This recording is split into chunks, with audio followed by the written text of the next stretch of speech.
साल से भारतीय जनता पार्टी का शासन हरियाणा में है। इस 10 साल के अंदर किसकी हालात बदले, किसकी जिंदगी में बदलाव आया, अगर आप सोचोगे तो चुनाव में सही निर्णय ले पाओगे।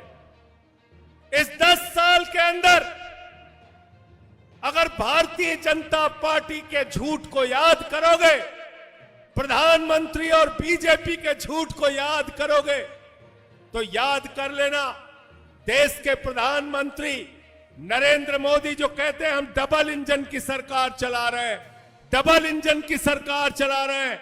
मोदी जी ने 2014 में आपसे वादा किया था, हमको जिता दो, 2 करोड़ नौकरी हर साल देंगे। नौकरी 2 करोड़ मिल गई क्या? जोर से बोलिए, मिल गई क्या? नौकरी मिल गई? नौकरी के नाम पे आपसे झूठ बोला। मोदी जी ने कहा बीजेपी को जिता दो, महंगाई कम कर देंगे। पेट्रोल 110 रुपए का बिका, डीजल 100 रुपए का बिका, सिलेंडर 1200 का बिका, सरसों का तेल 250 रुपए लीटर बिका, प्याज 200 रुपए किलो बिकी, दाल 300 रुपए किलो बिकी। महंगाई आसमान पे पहुंचाने का काम किया भारतीय जनता पार्टी ने। दूसरा झूठ आपसे बोला। और तीसरा आपसे क्या वादा किया था? क्या वादा किया था? बीजेपी वालों ने कहा था हमको जिता दो, इतना काला धन लाएंगे, इतना काला धन लाएंगे, ट्रैक्टर पे लाद के लाएंगे, हवाई जहाज पे लाद के लाएंगे, बैलगाड़ी पे लाद के लाएंगे, इतना काला धन लाएंगे कि हर आदमी के खाते में कितना जमा हो जाएगा? जोर से बोलिए, जोर से बोलिए। 15 लाख। 15 पैसे आए आपके खाते में? आए क्या? आ गए क्या? वो पीछे वाले कह रहे हमारा आ गया। आ गया? नहीं आया, नहीं आया। तो किसान को कहा आपके फसल का दाम 2 गुना करेंगे। किसान बोले हमारे फसल का दाम 2 गुना कर दो, 4 लाठी। फिर बोले 3 काला कानून लाए हो, इसको वापस कर दो, 10 लाठी।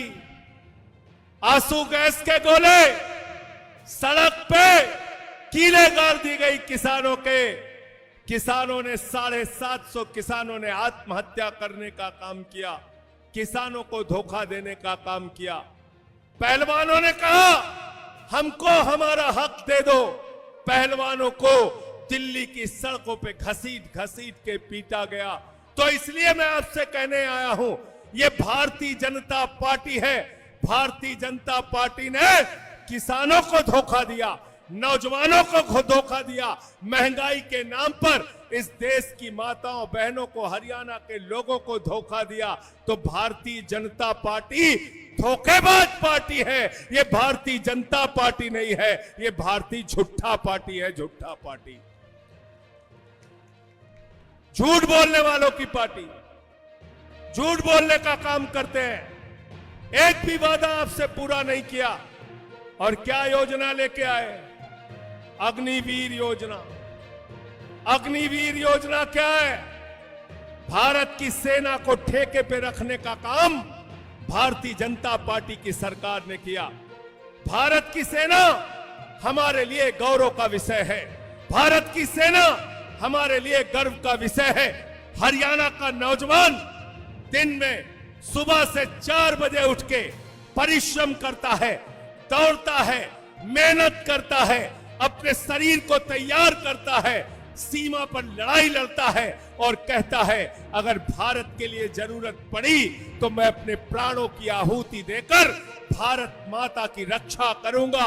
भारत की सेना को नरेंद्र मोदी की सरकार ने ठेके पे रखने का काम किया। भारतीय जनता पार्टी ने सेना के साथ भी गद्दारी करने का काम किया। अगर आम आदमी पार्टी सत्ता में आती है तो हम ये अग्निवीर योजना कूड़ेदान में डालने का काम करेंगे, अग्निवीर योजना को खत्म करने का काम करेंगे। अभी मैं बात कर रहा था, लोगों ने बताया हरियाणा में 300 स्कूल बंद कर दिया बीजेपी वालों ने। खट्टर ने और नायब सिंह सैनी की सरकार ने, बीजेपी वालों ने 300 स्कूल बंद कर दिया, सरकारी अस्पताल बंद कर दिए। थाने में जाए तो आपकी बात सुनी नहीं जाती, रिश्वत मांगी जाती है। हिंदू मुसलमान की बुनियाद पे हिंदुस्तान को खड़ा करने की कोशिश की जा रही है। मैं आपसे कहना चाहता हूं, ये मुल्क हम सबका है, हिंदू का भी है, मुसलमान का भी है, सिख का भी है, ईसाई का है। 144 करोड़ लोगों का यह मुल्क है। ये लड़ाई की बात करते हैं, झगड़े की बात करते हैं।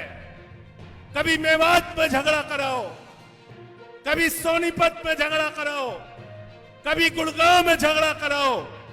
अरे भाजपा वाले, ये भारतीय झगड़ा पार्टी है, झगड़ा पार्टी। इनको इस बार हटा देना सत्ता में से, इनको इस बार सत्ता से बेदखल करने का काम करना। मोहब्बत की बुनियाद पर हिंदुस्तान आगे बढ़ेगा, हिंदू मुसलमान को आपस में बांट के नहीं बढ़ेगा।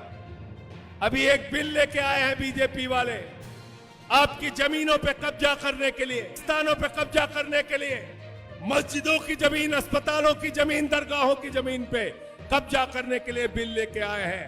वक्फ बोर्ड का बिल, वक्फ बोर्ड संशोधन के नाम पे ये जमीनें कब्जा करके नरेंद्र मोदी अपने दोस्त अडानी को देना चाहते हैं। लेकिन जब तक आम आदमी पार्टी है, जब तक हम लोग हैं, हम जमीनों को कब्जा नहीं करने देंगे। हम इसके लिए लड़ाई लड़ने का काम करेंगे।